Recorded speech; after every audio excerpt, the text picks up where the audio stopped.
ማፍቀር መሸነፍ አይደለም ጸጋ ነው ስጦታ ነው ለሰው ልጆች የተሰጠ ነው እና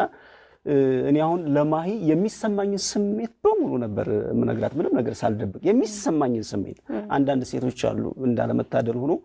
በጣም የሚያፈቅራት ወንድ የሚሰማው ስሜት በሙሉ ሲነግራት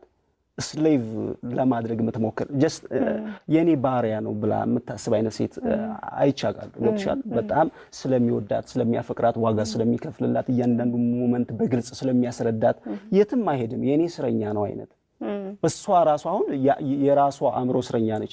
እሷ ራሷ አሁን የራሷ ኢጎ ያሰቃያት ነውና በፍቅር ውስጥ ኢጎ የሚባል ነገር የለም just ፍቅር ያሸንፋል እኔ ለማሂ ምንም ነገር ደብቂያት አላቀም ምንም ነገር ማለት ነው እና ያ እንትን ይያልኩ ይጄ እንግዲህ 5 አመት ከተጓዝን በኋላ ነው እንደገና ፌል ካደረገ በኋላ ደግሞ እንደነገርኩሽ አንዳንዴ እድሜሽ እየጨመረ በሄደ ቁጥር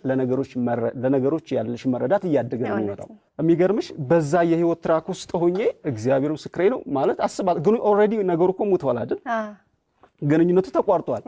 ግን በጣም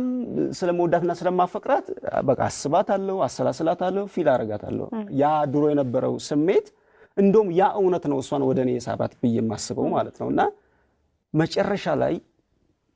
ምን ብያሰብኩ መሰለሽ አስተዋውሳለሁ ከሌሊቱ 8 ሰዓት አካባቢ መስለኛል በኤርፎን ሬዲዮ እየሰማው አንድ ፕሮግራም ድንገት እሰማለሁና ሂስቶሪካሊ እንደምታስታውሹ ሳውዝ አፍሪካ በአፓርታይድ ስርዓት ነበረች አይደል ኢትዮጵያ ሬዲዮ ነው ሴትና ወንድ ናቸው ጋዜጠኞቹ ታሪኩን ያቀርቡ ዛጋ አንድ ነጭ ፖሊስ ወደ ሆነ ቤት ይገባና የሴትየዋን ባሏን ይገልባታል ከዛ በኋላ ከሆነ ፔሪድ በኋላ ይመጣልና ደግሞ ልጇን ይገልባታል ሳውዝ አፍሪካ ነፃ ስትሆን ወንጀለኞች እየታደኑ ሲታሰሩ ያ ወንጀለኛ ይታሰራል ሴትየዋ ማለች በህይወት ይሄ ሰውዬ ባልሽ ልጅሽን ገለዋል ምን ይደረግልሽ ትባላለች ሴትየዋ እንዴ ባሌ ልጅ ኦሬዲ ሞተዋል ሊመለሱ አይችሉም ስለዚህ ይቅር ብየዋል እንደውም ይሄ ሰው አንድ ነገር ማድረግ አለበት የባሌንም የልጅንም ቦታ ተክቶ ሊጦረኝ ይገባል ስትል በኤርፎን ነው የምሰማውና ታሪኩን ጋዜጠኛው ምን ብትል ጥሩ ነው የሆነ ስፍራ የሆነ ቦታ ሰዎች እኮ ይሄን ታሪክ ሰምተው ልባቸው ለይቅርታ የሚከፈትላቸው ሰዎች ይኖራሉ ስትል የሆነ ድምጽ ወደኔ አምሮ መጣ ማለት እሷ ወደኔ እንዴት እንደመጣ ይነግርሽ ነው ገብተሻላ የሆነ ድምጽ መጣ ወደኔ እሺ ለምንድን ነው እኔ ኦሬዲ ወዳታለሁ አፍቅራታለሁ የኔ ልትሆን አትችልም አንድ የሞተ ነገር ነው ተበትነው ነው የደከምኩበት ነገር ግን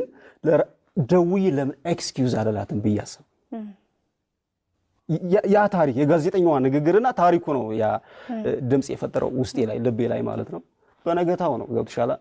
መደወል አለብኝ እንግዲህ ከ9 አመት በኋላ ስልኳን አውቀዋለሁ ወይ ጉድ በቃልህ ነው አዎ እግዚአብሔር እሺ ከዛ በኋላ እግዚአብሔር ስልኬን አወጣውና ጻፍኩና ደወልኩላት